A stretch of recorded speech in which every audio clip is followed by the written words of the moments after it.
Welcome to the city's first citizen, Mayor Jude Deacon, who is a speaker today. It's great to see you, Jude. Welcome to everybody else, our members who've joined us this evening. I've had 3 people speak to me over the last 3 days, asking me, Jude, to keep the business bit as short as possible. So to have more time for you. So we'll get straight into it. Apologies for absence, anybody? Silence, yes.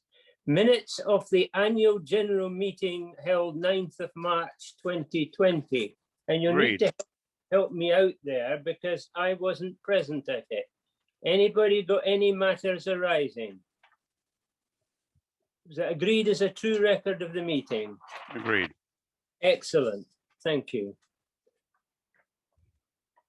Now, can I hand over to Eddie Cassels, our treasurer, to introduce and present his accounts for the year past. Eddie. Good evening, all. You should have a copy of the figures in front of you. They've all been examined by an independent examiner.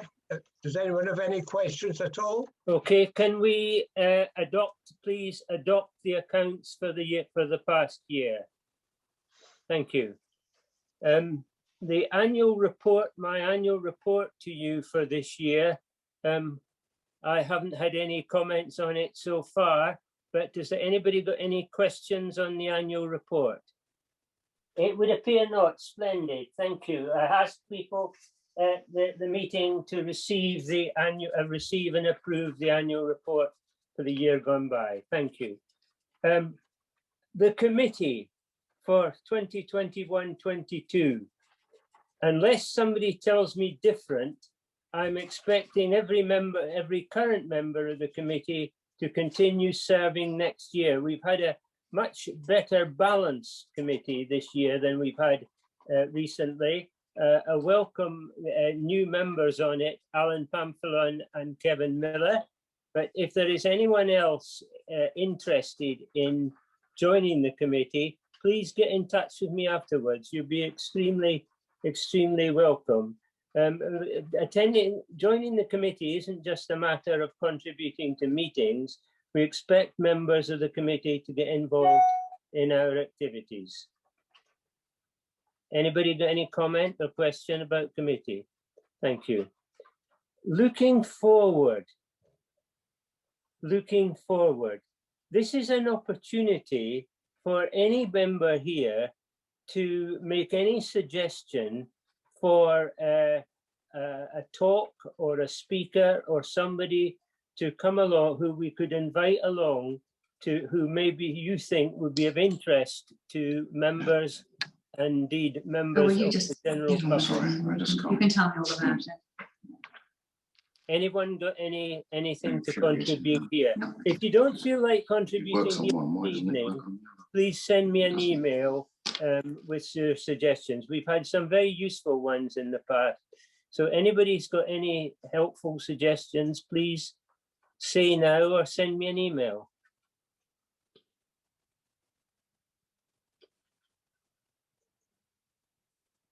Silence reigns. Any other relevant annual general meeting business that anyone wishes to raise?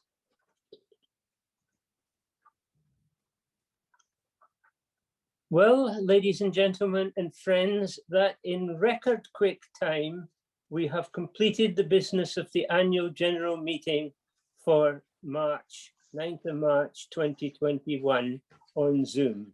Who said Zoom is a bad thing? Can I therefore please to introduce Councillor Jude Deacon. You have in your papers for the meeting given a little introduction to her, but I hope she'll give you some introduction herself, as well as talk on a year in the life of a mayor. It's a long time, Jude, since we've had a mayor come to speak to us at the annual general meeting. Just the last time was just when I joined. So you're very welcome to join us this evening. So if I can hand over to Jude Deacon, Mayor of Chelmsford. Thank you. Jude. Yes, thanks very much, Malcolm. And no doubt the mayor that did come and visit you at a previous meeting had a totally different year to the one that Linda and I have had. But a little bit about myself. I lived in Southwold and Ferrers, and I was a town councillor in Southwold and Ferrers for something like about 12 years or something. And then I moved into Chelmsford and joined what was then the Borough Council, representing the Marconi ward, where I still represent the Marconi ward. And in 2009, I stood for Essex County Council. So I represent Chelmsford West at Essex County Council. However, I don't know if you know how mayors become mayors, but obviously one of the things that you do have to do is be a councillor first off. And the way that Chelmsford runs its mayoralty, they have a point system. So it depends on how many seats your political party has, how many mayors you've had in the last 4 years, or, you know, I'm not quite sure how it goes back, how long it goes back. But anyway, you're allocated points, and you get deducted points every time you've had a mayor, but you get allocated more points depending on the number of seats that you have.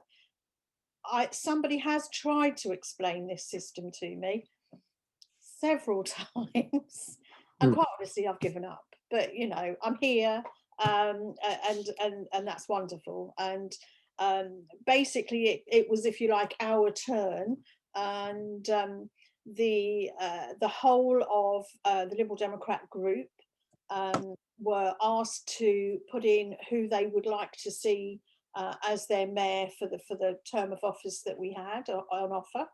And I was very grateful that a number of people volunteered to put me down and nominated me, and I was obviously extremely pleased when it went to full council and was accepted by all of the councillors across party unanimously, which, to be fair, when we do vote on mayors in full council, I've never known anyone object to anyone. Actually, once their political party has said this is the person we want to nominate, it's, you know, we support that, because obviously we know that whoever it is, that as soon as you take on being mayor, you step away from all the politics. So although I am a ward councillor, I have Smita Rajesh, who is my co-councillor, and she takes on the bulk of, if not all, of the City Council casework for me.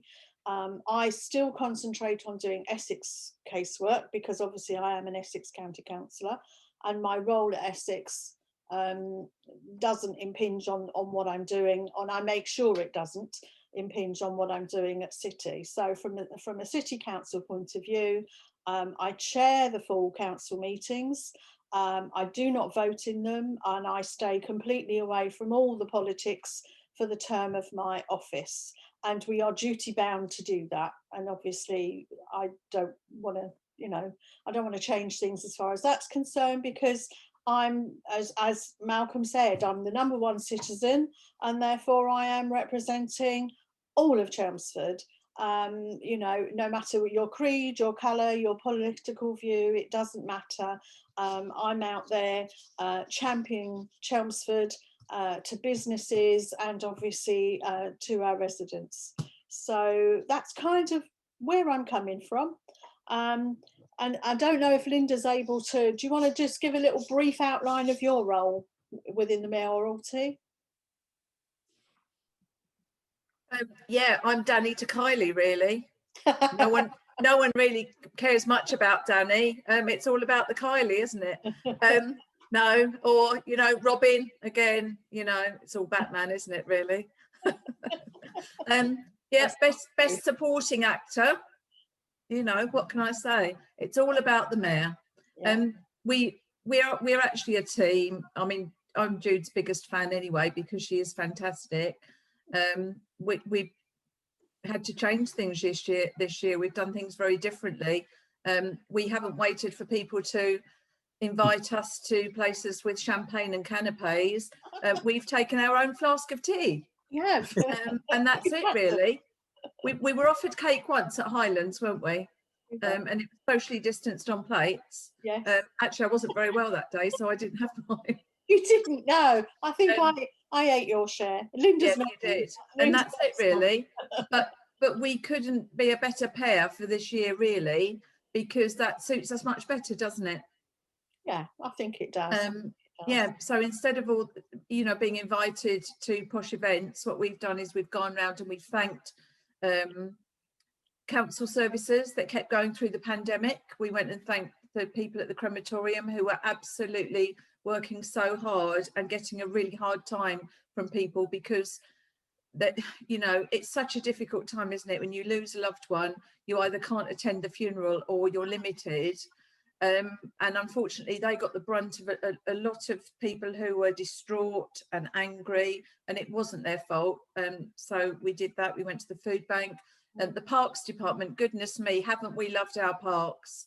Absolutely. You know, wherever it is, they've carried on working. They've been beautiful. There's been so much extra footfall everywhere and they've worked really hard, so we went to thank them. We've got some photos in the presentation. I don't know whether it's going to come out as a PowerPoint or a PDF. I've no idea. And I've not seen it. That's the mayor's way of shutting me up, so I'll finish on that then. Otherwise she's going to do the whole presentation and I'll have nothing to say. Sorry about that. Thank you. I haven't seen this run as a PDF, so bear with me. And as a PowerPoint presentation, so bear with us. Yeah, let me have a go. Because Linda's hopefully going to be able to share her screen. I tried and my computer said no. It did not want me to do it at all.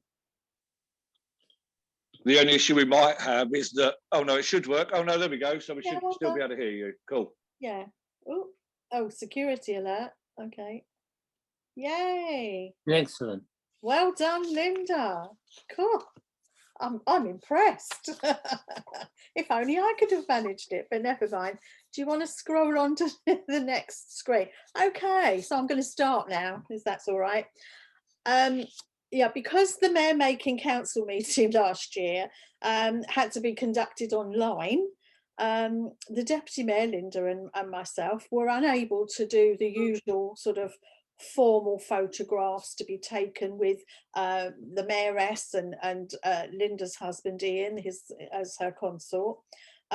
So we had to go into the council offices, into the mayor's parlour, and collect our robes and bring them home and put them on. And literally, I sat in my front room at my desk, much as I'm doing now. With all the robes on, and it was incredibly warm. It was a lovely May evening, and those robes are made to be, you know, standing outside in November. So if you're wearing them indoors in May, it was fairly hot. So anyway, we had to go in. So we had to have socially distanced photographs. So all of the usual photos that go out in the press and all the rest of it didn't happen. Do you want to scroll on to the next one? Because that's just another example, isn't it, of us trying to look like, you know, we were really sort of there and at the meeting, but we weren't. Okay, so the thank yous. Well, the food hub. Obviously, we know that many of the city council staff, some were furloughed, many actually volunteered to go over to the athletic stadium, where there was a food hub set up in conjunction with Essex County Council and the NHS, because obviously they were sending out letters to people saying, you are category 1, you will receive food, etc. And the staff here at this photograph were just the remainder, because we were actually at the very end of the food hub when we did this visit. So they were the remainder of the staff left there who had put together all these food boxes and had been delivering them across our most vulnerable residents across Chelmsford. So, and unfortunately what we can't show you is that with this photograph we did something called a boomerang, which is like a 4-second loop where it looks like you're leaping up and down or you're moving, but it's always in a loop. And that was probably one of the first of very, very many that we've done. Park staff, Linda's already said, you know, we went to an outside meeting of all the park staff, which was wonderful. It was a steaming hot day and lots of people were there, and we went round and spoke to every single member of staff and thanked them, because those parks were fantastic and still are. And many residents were coming up to us and saying that it was their sort of saviour, because obviously we were in much stricter lockdown then, and had been in much stricter lockdown then, and therefore they'd gone to the parks for their little hour out and sat and listened to the birds, because there was almost no traffic, no aircraft going over, nobody really walking around. So if you sat in a park, it was absolutely beautiful. And they really did a cracking job at keeping the high standards going. And yet again, as Linda has said, the crematorium staff, they were working extended hours, sometimes up until 11 o'clock at night, to get everything prepared for the following day's business. And because obviously there was huge demand for their services. And it can't have been easy explaining to the mourners that the numbers allowed to go to the, you know, to go to the funerals was greatly reduced. So Linda and I joined them on one of their outdoor team meetings, again, lovely day, and told them how much we appreciated their dedication and determination to give the best possible service under extremely difficult circumstances. Next slide. I'm feeling like a certain person on the Dr. Whitty, is it, or Mr. Whitty? Okay, so NHS Pride Picnic. That happens every year, and the mayor is usually invited, and fortunately we were able to go along, and you can see I've got some sort of rainbow dress going on there. It was a lovely afternoon. We got to talk to a lot of doctors and nurses as they broke out for an hour to sit in the park and have a bit of a picnic. It was really lovely. And there were also the tent that you can see behind us there. That was being manned by Project Wingman NHS, which is a group of, in this case, BA and EasyJet aircrew, who at the time had been furloughed, but sadly later were made redundant. And they were giving out little goodie bags to everybody containing sort of sweets and hand cream. And it was just a lovely little gesture, and everybody really appreciated it. And we spent quite a considerable amount of time there. And moving on to Farley's Hospice, that was, I think, probably one of my first engagements. And it was good because obviously everybody had been waiting. This is the shop on Tile Kiln, and everybody at Walsham Lodge, not Tile Kiln, sorry. And everybody had been waiting for this shop to open. I think possibly because they wanted to leave a load of stuff, but they also wanted to go in and have a look and see what, they were starved of shopping. And by the time we'd finished doing these photos, there was a queue halfway down the row of shops for people waiting to get in. And of course, it was very limited. I think there was 2 people allowed in the shop at a time. So, but I'm sure that they did good business. And we also presented a cheque, which Linda will tell you about, because it came from something that you were involved in, didn't it? Can you speak? And oh, I can't hear you. It's a lot of multitasking I'm doing here, you know. Sorry.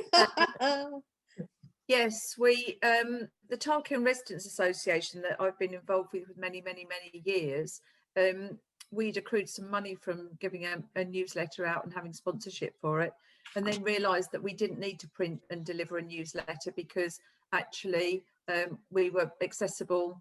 All of us, people get in touch with us. We're involved in the neighbourhood watch and other things, and so the money that was in the bank we split between Farley Hospice on Walsham Lodge and the Mayor's charities, which I'm sure the Mayor will tell you about a bit later on. So yes, the Mayor presented a cheque, which was very nice, much appreciated, and a great cause. Very pleased to receive that. Okay, and then you've got the full mayoralty coming up in Essex Dance Theatre. This was our first visit. We've got Debbie in the middle, myself, my mayoress, which is my daughter Helen, obviously Linda and her consort husband Ian. And that was the start of them being able to go back and actually dance, because obviously the place had been closed and a lot of the youngsters were absolutely, you know, jumping to get back in there and get cracking and do some dance. And I also had the opportunity to present one of the young ladies with a Jack Petchey award. So that was a really good afternoon. And we went back there later for another dance session, and where they were actually all dancing out on the fields, which was pretty amazing. All socially distanced audience and all socially distanced dancing. It was very, very well organised. Wilderness Foundation. Hopefully many of you will already know quite a bit about the Wilderness Foundation. But if not, it's up at Chatham Green. It does a lot of work for particularly young people who are having real difficulties. It could be behavioural, it could be emotional, and they take them, literally, they take them out into the middle of the fields or into sort of a wooded area, and they teach them sort of like wildlife crafts and how to appreciate the wildlife and to do mindfulness and to really concentrate on their own well-being. Well, yes. And then we arrived. We had a lovely afternoon with Joe, and I'm not sure, but I got a feeling it was Linda who said, "Oh, let's do a boomerang. We'll all jump off these benches." So this photograph is the second photograph that was taken. The first one, which was one of the boomerangs, I was jumping off the bench, as was Linda, and I was wearing this big chunky chain, which is quite heavy. And as I jumped off, but I didn't just step off, I jumped off, and the chain went forward. And I thought, well, I'm either going to try and stop myself falling or I'll go with it. So I went with it. And the shock on the chauffeur's face, because he's there to protect this, you know, this gold chain rather than me, I think. He was absolutely horrified. Linda was, well, dumbstruck, I think. And I just burst out laughing because it was just crazy. Anyway, we got that. We decided we wouldn't use that one. We'd do another one, and I'd stand in the middle and not jump again, just in case I fell over again. So there's a photograph there of both Linda and Joe leaping away, and it did go out on a boomerang, where it did look like they were constantly leaping off this log. And I pause for a moment. Okay, Highlands House. Well, there's a number of you on this call today will know about this visit, which was twofold, really. We were there basically to thank, I think, the Friends of Highlands, because they had donated quite a significant sum of money to help refurbish some of the rooms. But it was also the opportunity to thank Eddie, who was the manager, who was retiring. It was a beautiful afternoon, and this was the first opportunity where we'd been offered cake and a cup of tea. So that was a novelty. And as Linda said, she wasn't feeling very well, so I think I ate her cake. But it was great fun, and we had a chat with quite a lot of people there. And as I say, Highlands House was looking particularly splendid. The the decoration that had been going on in the wedding suite and everything looked absolutely beautiful. So I will skip through some of these because obviously you can see yourself what we're doing for a lot of them. Admirals Bridge, we had a new walking bridge. Oh, sorry. We had a new walking bridge there, which we opened with the chairman of Essex County Council. The basketball court opening, that's in the Frank Whitmore Green, which is alongside the railway line, if you don't know where that is, opposite Central Park.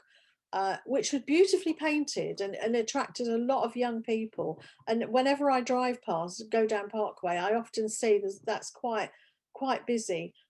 We did have a couple of, almost professional players there who showed us a few tricks and got us to spin the ball on a finger. And I think we both managed to shoot a hoop as well, which was pretty amazing because I was useless at netball. But anyway, we got that, and that was very well received by the local youngsters. Ambrose Park playing area, that had a complete refurb. And there was yet again, we had to be very careful how we took photographs, because obviously we can't take many photographs with children in it. So there were a large number of children waiting to get into this park, but the photograph doesn't show them because obviously that protects their privacy. But it was great fun, and I did have a go on some of the various pieces of equipment as well, and that is very well used. CCTV launch. Well, this is something quite close to my heart, because as a city councillor, I had been asked many times if there was any way that we could organise CCTV in the park on certain routes through the park. It's incredibly difficult because obviously trees have leaves and cameras can't see through trees with leaves. So it took quite a long time for them to be able to find a position that covered the pathways that needed covering, and that they could also actually see what they needed to see. And I was very fortunate in a way that that was opened and set up shortly into my mayoralty, because I'd been asking for it for about 3 years. So it was lovely to get there. Okay, virtual meetings. So we've had a few, and as you can see in the background of the photo where I'm holding up my badge, in my front room again, and that was taken. Well, we did have meetings with Cubs and Brownies and Scouts and cadets, guides. So we've done quite a few of the online meetings, which has been really rather lovely. And I was just trying to explain to the youngsters or show them the badge, because obviously if they came to the parlour to have a visit, which is what we would normally have done, they'd have seen it close up and we could have talked about it. And you know, the significance of the 3 rivers on there, and all the other heraldry. So we just did a quick skip through that so that they could at least have a look at it, and hopefully they'll want to come and see us at the parlour when we can open it up again to people. Another afternoon we went, the mayoress and I went and had a chat with the 2 organisers from Mates, which is a mental health charity. And that was very, very informative. The chap on the right hand side of the photograph is actually the landlord of the Wheat Chief, and the chap on the right works for Anglo-Ruskin University, and they got together with a couple of other people and have really set up an excellent opportunity for people to come in. They can go into the pub and find a small corner and sit and chat, or elsewhere if a pub is not suitable for them. And they're doing a really good job, very quietly, all kind of under the radar almost, but it's predominantly men that go and talk to the mates, and which is a good thing, because I think it historically it's been noted that men find it much more difficult to talk about their feelings, and if they're not feeling terribly well, you know, they try to plough through it, whereas this gives them an opportunity to have a conversation and really, you know, find some support. And yeah, so that was a good afternoon, very good afternoon. Okay, and then we did some of the play in the parks. These are obviously designed for youngsters in summertime. During the holidays, well, it seemed to be one long holiday in a way, didn't it, for some of them? But it was really difficult. And the guy who's holding his hands up like this above his head, he was the storyteller, and he was very, very good. I had seen him previously many years ago at the 3 Foot Festival, and he absolutely enthralled the children. Would you know, really engrossed in what he was saying. He was such a good storyteller. So I was delighted when he then decided to weave me into one of his stories.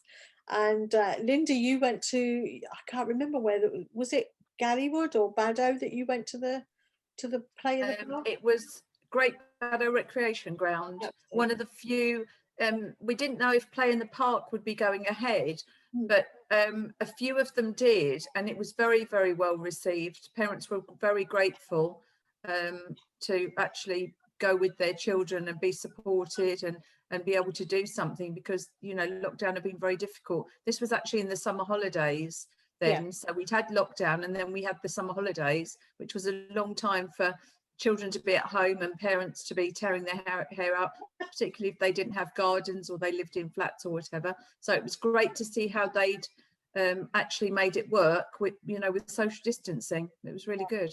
Yeah, it was a lot of fun, and obviously hopefully this summer there'll be lots more of that we can go to. Riverside, we did obviously Riverside. It was part of our going round and talking to the various you know, places that where we can talk to the staff. So we had a lovely visit to Riverside where we were chatting to staff. This was obviously before it got completely closed down. We went to the Southwood and Ferrers Leisure Centre, the same. We were chatting to the staff there about the differences and how they were coping, because that's a much smaller centre, of course. Then we went to CSAC, which is the Sports and Athletics Stadium. They were actually managing to hold a couple of races there, which I did have the pleasure of attending one of them. But this was another steaming hot day where it wasn't a good idea if we all ran around the track, and we decided it probably wasn't. So we pretended to run around the track, and that's one of the photographs of us pretending. Yeah, we weren't that clever. Okay, so the CVS Volunteers. Well, as you probably know, Chelmsford CVS was one of the key organisers of volunteers throughout the whole of the pandemic, and is still doing it, where there were individuals who would go and they would either get medicine for you know, and go and pick up prescriptions or pick up shopping, or, you know, whatever these residents who were in total lockdown, whatever they needed, then, you know, these lovely people did. I think I did medication. I was asked to go, I think because most of the councillors did put themselves forward, and I did some medication runs before I became mayor. So we did go round and we went and presented to various people, and this was just a snapshot of some of those people. And right in the bottom right hand corner where I'm sitting at a table is an amazing guy, Mr. Udin, who was honoured by the Queen I think it was last June. It must have been her birthday honours, which obviously got delayed slightly. But he was honoured for his services to the community.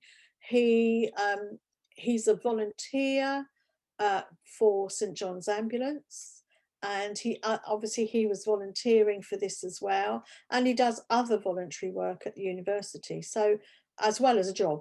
So, you know, and he's got a family, and he's the most amazing guy.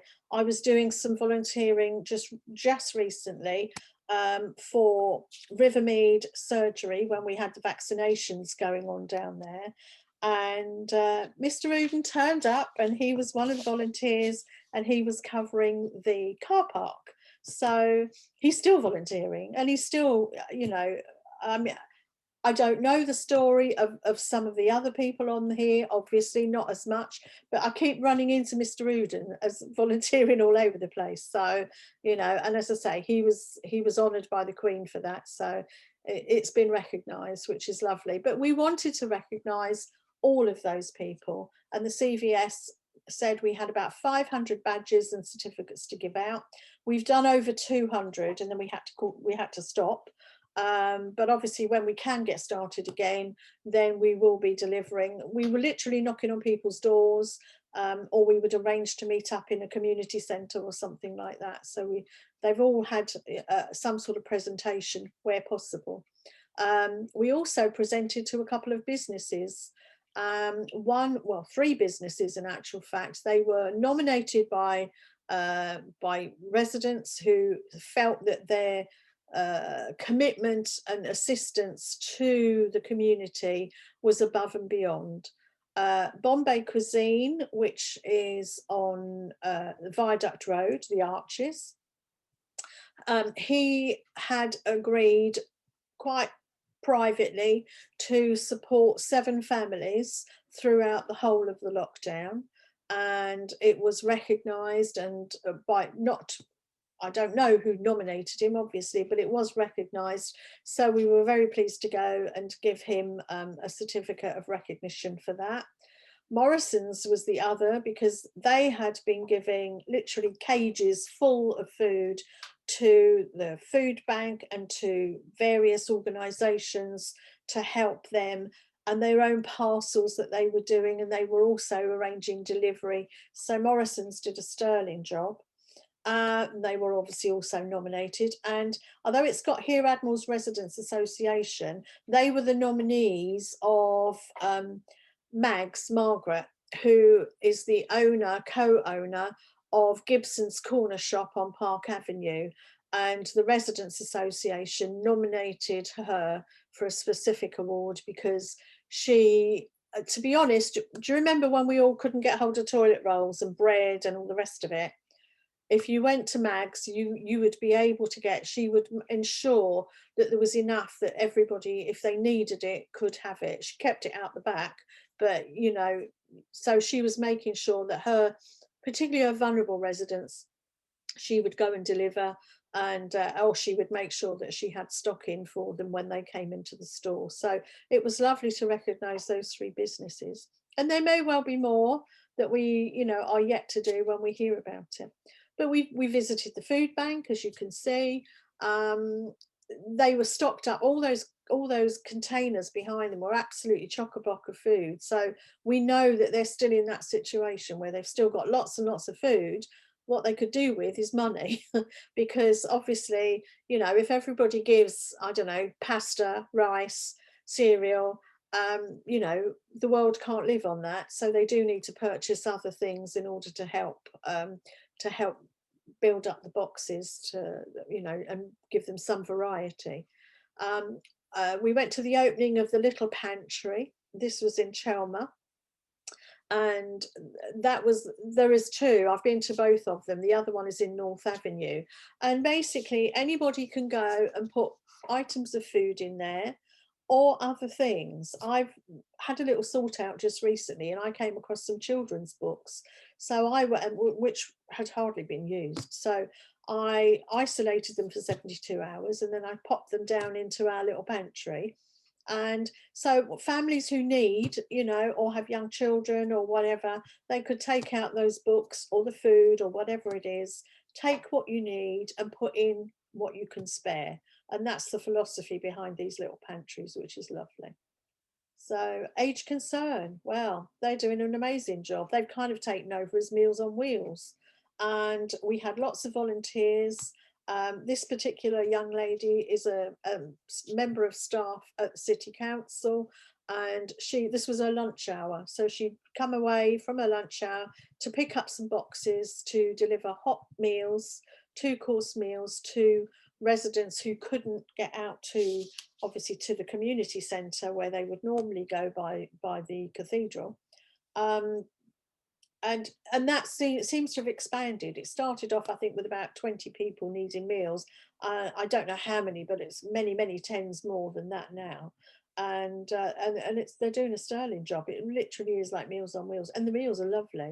They did look fantastic when we were there anyway, watching them being cooked. So now these 2 young lads, well, they were very enterprising. They decided that what they would do was do loom bracelets. So we've got Jacob and Ewan, and they made these loom bracelets and sold them to their friends and whatever. And they managed to raise £300, which was given to homeless charity. And that was absolutely lovely. And they were continuing to do it because they enjoyed it so much. And as both their parents said, because obviously we met up in a park, they said, well, you know, it's keeping them occupied. It's not costing us a lot of money to buy these little loom weavy things. So they're like little elastic bands. So they were happy, and they were raising money for charity, which was really, really lovely. The nursery, this is the Apple Tree Nursery at Lawford Mead. it had been closed for quite some time, and they obviously had wanted it all to be revamped. The murals in there are absolutely beautiful. And there's such a lot of fun things going on inside. It's obviously, it's many, many years since I've stepped inside a nursery, and it reminded me of what wonderful places they are, really, you know, magical places where, you know, you can, my favourite thing when I went, which is a long time ago now, I used to like to go into the little kitchen and play mummies and daddies. I don't want to do that now. However, it was fun and I've thoroughly enjoyed it. Roxwell Primary School, well, we've been there a couple of times. We were invited for their Macmillan Coffee Morning, which was very successful. And there is a photograph of Linda and I somewhere where there was a very large piece of cake on a plate in front of Linda's face. And I had a very small one, but then I'd made up for it because I ate her cake at Highlands, so that's all right. But this was taken in a farm yard. They were filming their Christmas nativity, and it was crazy because they all had to learn their lines, and they were filming in different places, and everybody had to be socially distanced. And there was Paddy the horse, who was wonderful, and so I think he's the school horse or something. But anyway, there was Paddy the horse, and it was great fun.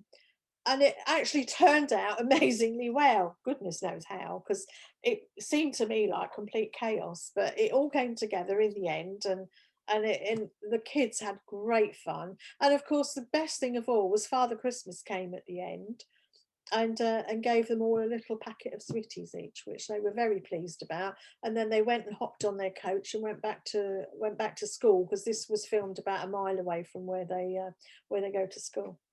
So moving on to the YMCA visit, and we went to their nursery, which was it was quite interesting because this was really early days, I think, wasn't it?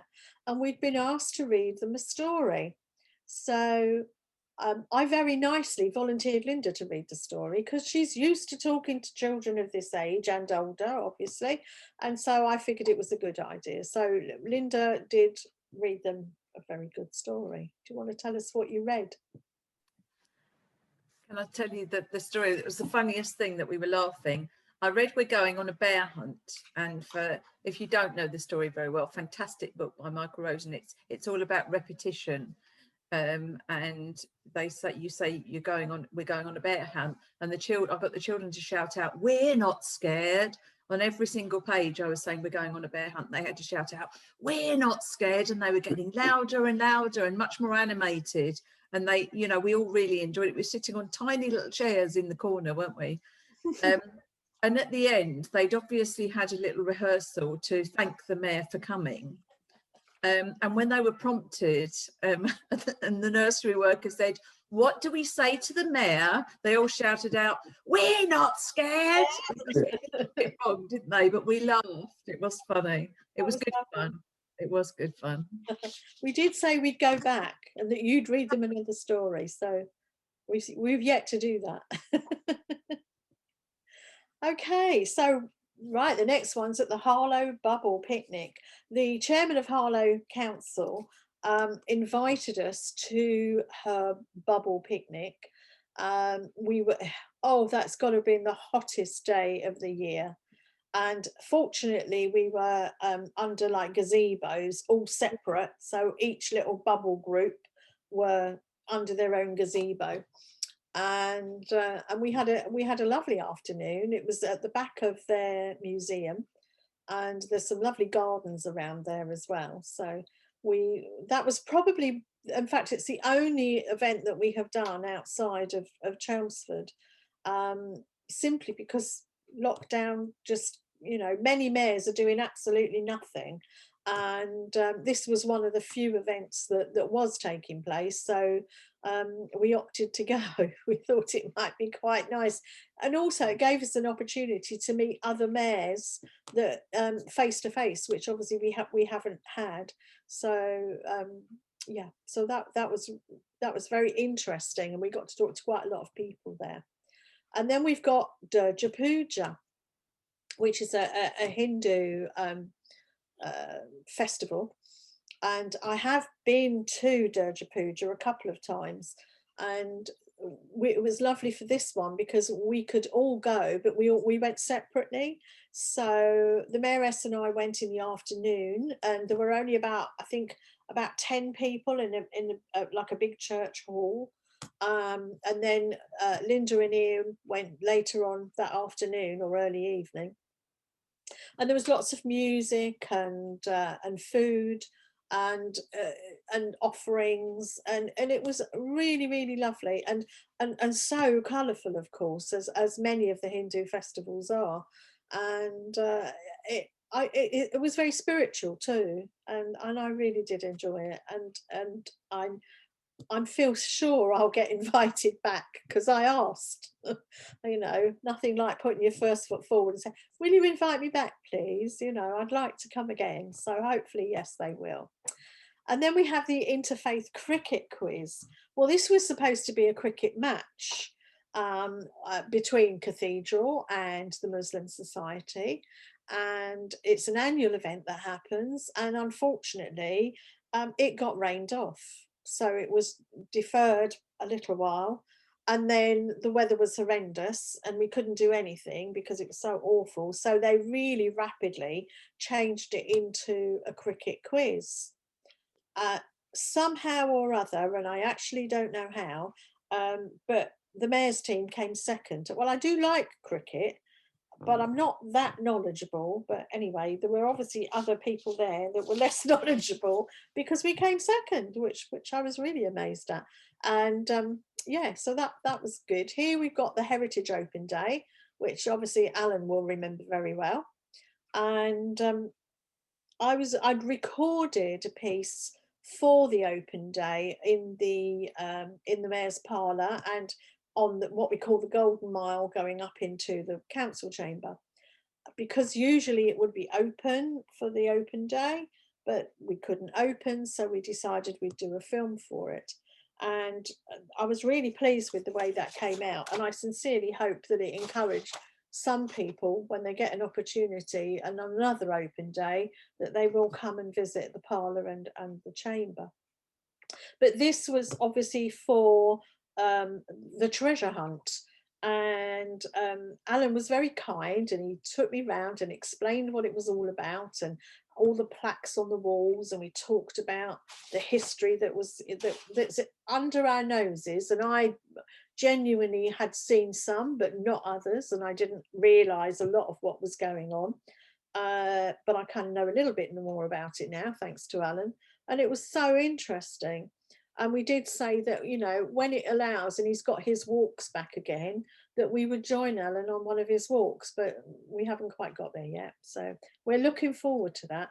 But we didn't do too badly on the quiz, I don't think. We kind of got most of the answers that we could, and we got some very strange looks because there was a little crowd of us walking around the high street, looking up at buildings. And you could see people going, what are they looking at? You know, and of course we were reading the plaques in order to get the answer for the treasure hunt. And I'm sure many families will have absolutely enjoyed that. And it was something different. So again, we come back to this, you know, pandemic, you got to do things differently. And that was something that may well have gone ahead without the pandemic. I don't know, but it was very, very interesting. We're moving on to the NHS window. This was something that was donated by Rotary, Rivermead Rotary. They wanted to do something that recognised the NHS, and they decided that they would do a window pane and they would donate it to the museum. So this is now in place above the door where you enter into the Hive Cafe on the side of the museum, because it was figured that there would be more people that would see it there. And it is beautiful. It's obviously it's got the rainbow, and yeah, that was lovely. I hope that when you, it's a bit strange because you have to kind of turn round within the cafe to look at it the right way round. When you enter the cafe, if you look up, the windows the wrong way round, if you know what I mean. All the words are the wrong way round, it faces in. So I don't know, I thought that was a bit strange, but they decided that that was the best way to do it, so that's what's happened. So we went on and opened up the Ideas Hub. This is actually I think they call it the Art Place, which is in the Meadows. And I know that Edith has been looking for a base for quite some time and has moved about. She's been a bit nomadic, but anyway, they've settled here for now. And there was a big art exhibition going on where you could buy the paintings that were there and the photographs and other items of craft items that were available. Linda went and bought quite a few paintings, if I remember rightly, or pictures, photographs. They had a big Black History Month exhibition from local artists, and it was really interesting. Some people had made, there was one man that made art out of just using a Sharpie, and all different mediums, you know, photography and everything else. It was really striking up on the wall there. They've got a fantastic space in the Meadows. Unfortunately, it hasn't been open for very long, has it? And I had a lovely chat with Pam Swaby, yes. Didn't I, Pam? We set the world to rights. So it was lovely to see her there, but it's well worth visiting. It's a really good community space. It's the way that it's situated now. I think it's very good for people to drop in and have a cup of tea if they're in town. So yeah, I think it was great. We had a really good time, didn't we? Yes, I bought quite a lot of art. Well, that's good, supporting local artists. That's a good thing. All the ones I really like weren't for sale, so there we go. Anyway, Apple Day. This was what I would call Apple Bobbing Day, or actually, if I'm going to be really northern, I'd call it Ducky Apple Night, but or Ducky Apple Day. But obviously, this was our Apple Bobbing Day, and we went up to Lathcott's farm, where we did some apple tasting. I've never done this before, and it was really, really interesting because obviously they grow a vast variety of apples and they produce the apple juice from it. So what they did was they set up a quiz, and you got 6 bottles of labelled apple juice with specific, you know, names on it, like Bramley or whatever. And then you got the apples. And then you had to drink the juice, eat the apple, and decide which went with which. So all the bottles were obviously named, and all the apples were numbered. So you'd have to say apple 1 is, you know, I don't know, Cox, for example. So we waded our way through these 6, and we got 1 right. What we did discover was that we really, really liked Topaz apples, because we scoffed that between us. That was really lovely. And I still go up there and buy the Topaz apple juice. It's so lovely. But yes, but we weren't too disheartened at only getting 1, because what we found out by one of the members of staff, that one of the other tables that were doing it were staff, and they only got 1 right as well. So we thought, oh, well, it's not too bad then. It could have been a lot worse. But if you've never done it, it's worth doing. It's good fun. Okay, so we were the centre. Oh, I'm never going to get this right. CvS, because I can never remember what it stands for. Forgive me. We opened it. This is an electric vehicle engineering company, basically. Chelmsford Electric Vehicle Engineering. That's what it stands for. So we opened this. This was up on the Duke's industrial estate. It's the first, as far as I'm aware, company that's been set up to service electric vehicles in Chelmsford, and that's all they do. They will only service and work on electric vehicles and hybrid vehicles, but that's it.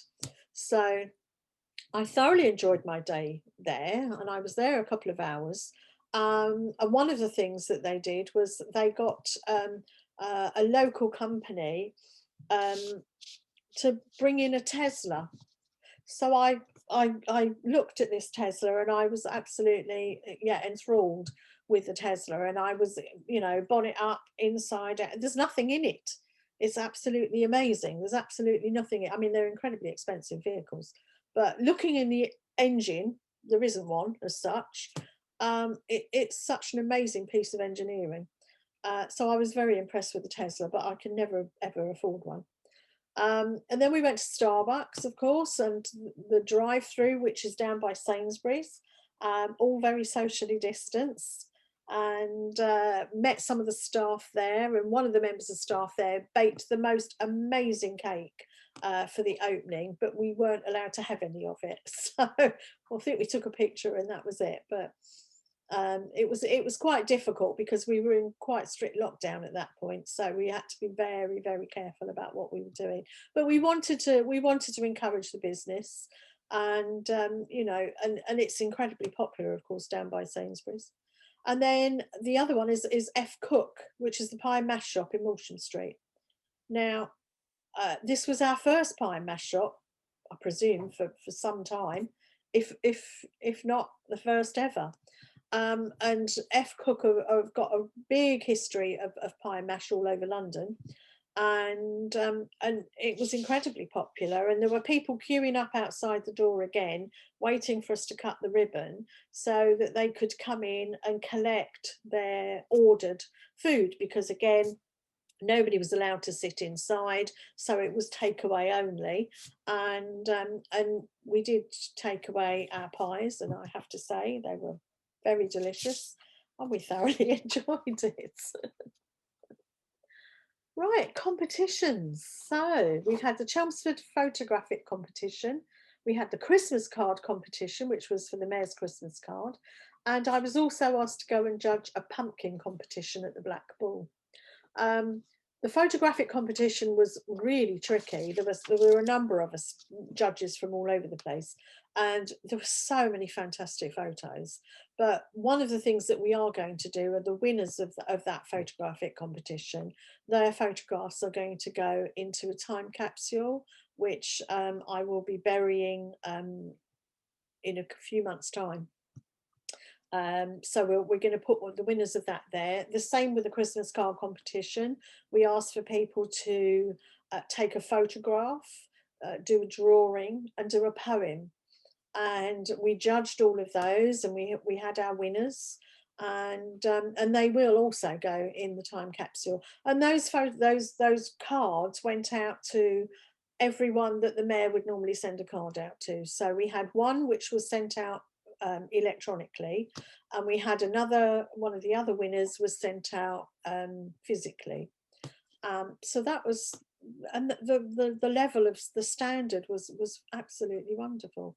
The pumpkins, well, I knew I was going to do this pumpkin competition, and I expected to be half a dozen. I thought that's it. There was about 30 pumpkins there, and they were all amazing. The big problem was it was really, really windy. So while they were trying to keep their lights on, some of them had been a bit clever and put those little battery little lights in them, so they looked all sort of lit up. But those that had tried to do it with candles, the wind kept blowing it out. But we did pick winners, and we did have a little bit of fancy dress, and that was good fun. I thoroughly enjoyed that, and I think we'll be doing that maybe again another time.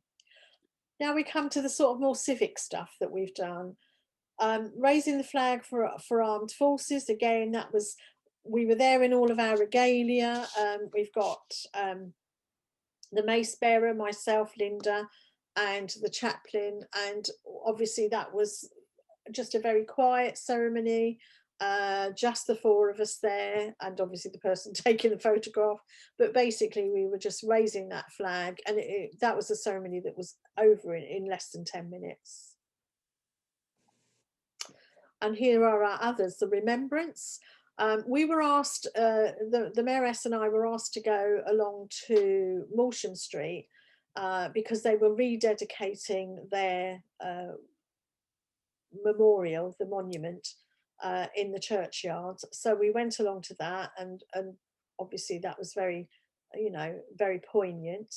The next picture is the one where we were doing the ceremony at our memorial.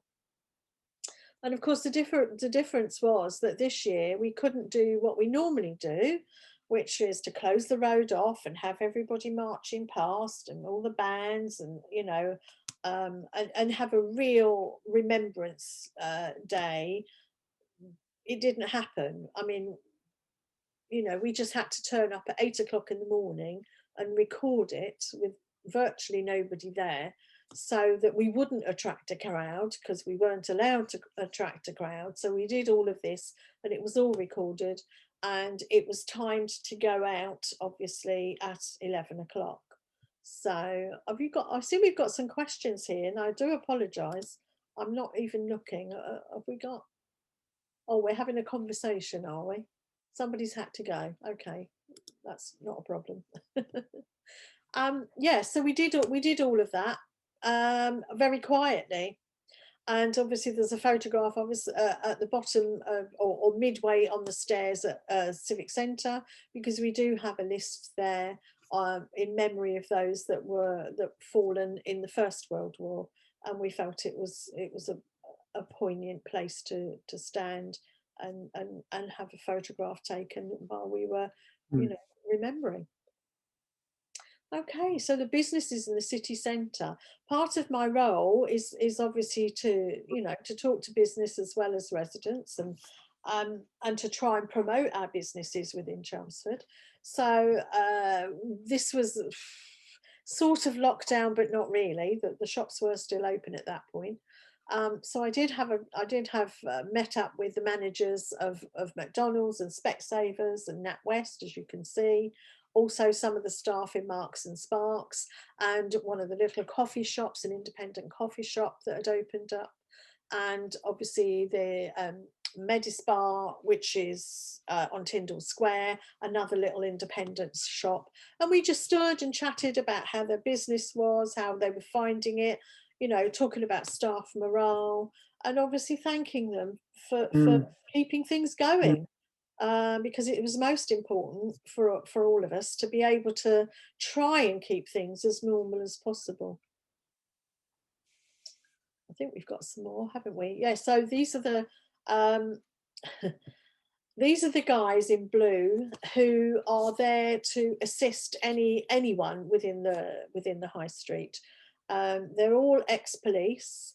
So from a security point of view, obviously they're very, very good if there's a security risk of any sort, but also they're there just to help people. So if someone's, you know, it's not the same now, we know, but at the time, you know, if there were strangers, if you like, coming into Chelmsford and didn't know where things were, then they were there to assist. If there was anyone in any difficulty, then they were there again to assist.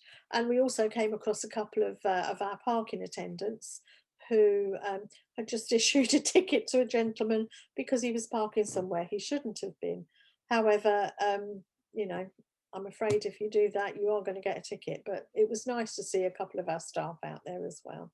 And then we went into the market and we had a chat with some of the stall holders, which was interesting because they are having a totally different sort of feedback to the high street shops. And yeah, and there we were outside the market as well. I think we'd been recognising that they'd refurbished all the marketplace. So all the area around the trees had all been redone and it was much safer, and there were some new benches there so that people can enjoy sitting down when they're allowed to go out again. Right, Highlands House and Highlands Park put on Enlightened, which was like a light show where you walk through the park. It was pretty cold that night because obviously it's coming up towards Christmas, and it was, we were there on the trial run. They were just making sure it was all running okay. And I don't know if anybody here went to Enlightened, but it was beautiful. And I've just heard that they're actually going to do it again this year. So I hope to be going to that again because it was so lovely. It was like walking through fairyland, and the children absolutely loved it. There's little fairies in the trees, and the gingerbread house, and it was all lit up, and it was really quite enchanting. It absolutely was. We were expecting to go to probably about 20 carol services last year. We went to, well, 2 really. We did a virtual Christingle. We were in Tarkiln Church, and we did our readings, but it was all filmed and broadcast live on social media so that the youngsters could have their Christingle. I did the 9 lessons and carols in the cathedral, which was another one that was recorded beforehand, and I put my hand up, and if anybody watched it, you will know I made a mistake. I did my reading, and at the end of the reading, I was given so many instructions. It's like, look at this camera, look at that camera, don't forget to turn the page for the person that comes after you. Well, when I got there, the person before me hadn't turned the page, but fortunately I had my reading anyway. So I'm thinking, right, so I'm going to look at that camera, look at that camera, do the reading, remember to look up. So I did all of this, and I thought, right, I mustn't forget, turn the page, and I walked away. And I got to where I was about to sit down, and my daughter was there with me, and she said, "You've missed a bit." So I said, "Oh, yeah." And then I realised I had, and of course, all the choir were about to stand up and start, but everybody was waiting, because what I hadn't said was, "And that was the word of the Lord," or "This is the word of the Lord." And I thought, oh my. So I ran back to the lectern, said it, and everybody did the response, and then everybody carried on as if nothing had happened. So, and I thought, oh, that'll be all right. They'll cut that bit out. Did they? Heck no, I'm afraid it's still there. It's there forever now. So yeah, I did make a mistake, but I was too busy trying to think of all the things I was supposed to be doing. And then we had the Highlands Christmas Market. We had a stand there for craft, and many people had been so generous and donated things to the Mayor's charities to be sold, and they'd made things like wreaths and general Christmas decorations. We have a lovely lady who made some shopping bags with Highlands House on it. And we were selling those as well, because for every bag that was sold, she was donating £5 to the charity, and that's still ongoing if you need a Mother's Day present. But it was lovely, and we met, I think we raised over £500 that day for the charities, which was amazing. And there was so much there, and we did quite a bit of shopping, so yeah, that was good. It was nice to be able to go shopping, I think. And then we went to Malsham Lodge, where we met Father Christmas again.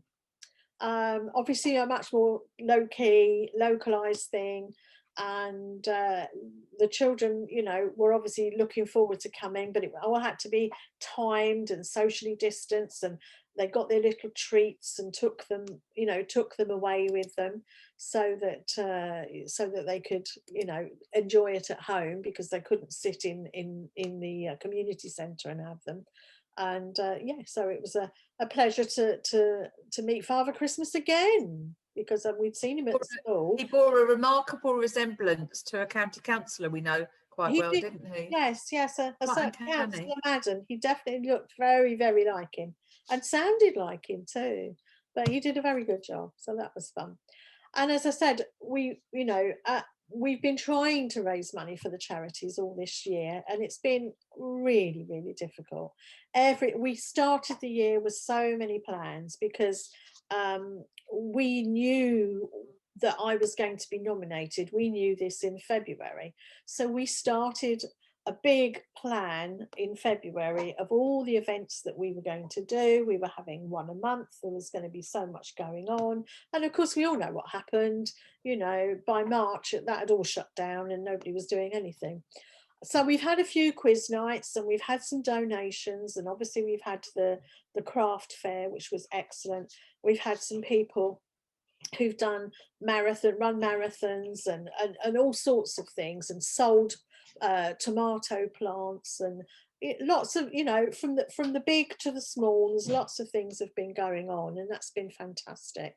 But all of the stuff the big money stuff, if you like, the big ticket stuff, all absolutely just went straight out of the window. So Helping Hands Essex and Sanctus, and obviously our Mid and North East Essex Mind. They all had ideas of things that they wanted to do, and we know that Val Chiswell did do her skydive, which eventually was managed to go ahead, where she did raise, I think it was about £1,500, but I wouldn't swear to it. So that was for all three charities, for the Mayor's charities that she did that. Sanctus had some things that had to be cancelled. The same with Mind. We had there was going to be an Easter, no, there was going to be a Christmas elf treasure hunt around the high street. That all had to be cancelled. And also the fire walk that they had booked in, that too was cancelled. So sadly, a lot of the things that we'd hoped to do have been cancelled. And these are three, obviously, charities that are dealing with very vulnerable people. And then we know, with the exception of one member of staff at Mind, all of the fundraising staff have all been furloughed. It's a very similar situation at Sanctus and Helping Hands. Although I think with Sanctus and Helping Hands, there's less actual employed staff anyway, they're volunteers, but many of those volunteers are themselves perhaps vulnerable and unable to get out and participate as much as they would like to. So our charities have had a real big hit this year, which is such a shame. So we're hoping that we will get to do, you know, some good things coming up. Obviously, this is us in our so-called formal photographs, because, as I said before, we couldn't have any formal photos taken. So we managed to get some of these taken, which was, it's something that shows us, you know, in our regalia. And of course, the nice thing is that councillors have very kindly said that they will nominate Linda and I to continue for another year. So when we come to the mayor making meeting, which is due to happen in May this year, it'll be slightly different. Well, it'll be different because everything we've done this year has been different, but it will be slightly different. But I'm hoping we're going to be allowed into the council chamber this time. But we will be nominated to continue, which I'm so pleased about. Primarily, to be honest, for the charities, because we were hoping to make so much money for them, and the lockdown really didn't help us at all. As we know, every single charity has suffered terribly, and you know, the three that I have are no exception. So we're really hoping that that we get an opportunity to do something for them. And that's a quick canter through some of my some of my year. It has been strange. I think we've done about, I can't remember how many engagements we've done. It's probably about 200, and 2/3 of them have actually been in person. So there's only 1/3 has been on Zoom type meetings, which makes it it does make it difficult, because when you're in a room, you can work a room, you can go around a room and you can talk to individual people and you'll get, you know, feedback. But it's very difficult because we're all looking at a screen and everybody's in a different place on the screen. And you know, I'm not going to go, oh, you over there in the red jumper, you look quite interesting, you know, I'll come over and talk to you. I mean, I know that's Trevor anyway, but, you know, but what I'm saying is you don't get that interaction. You can't just, you know, stroll up to someone and just, you know, say, I love your shoes. I do that quite a lot, to the ladies generally, but, you know, so I've got a thing about Jude, you shouldn't be apologising for that. It's obvious for the canter round that you and Linda have done a fantastic job in keeping the show on the road. We thank you for coming to talk to us this evening. We wish you the best for your second year. So could we have a round of applause for Jude and Linda? Thank you. That's great. Thank you very much for doing that. I'd like to end the meeting with, as I always do at an annual general meeting, by expressing my thanks to the Society's committee for all they have achieved this year, particular for the high spots like the Heritage Open Days, like the Marconi events and all of that. I'd like to end, though, with a particular appreciation to Pam Swaby, who were all so delighted that she was honoured this year by Her Majesty the Queen with the British Empire Medal. Pam Swaby.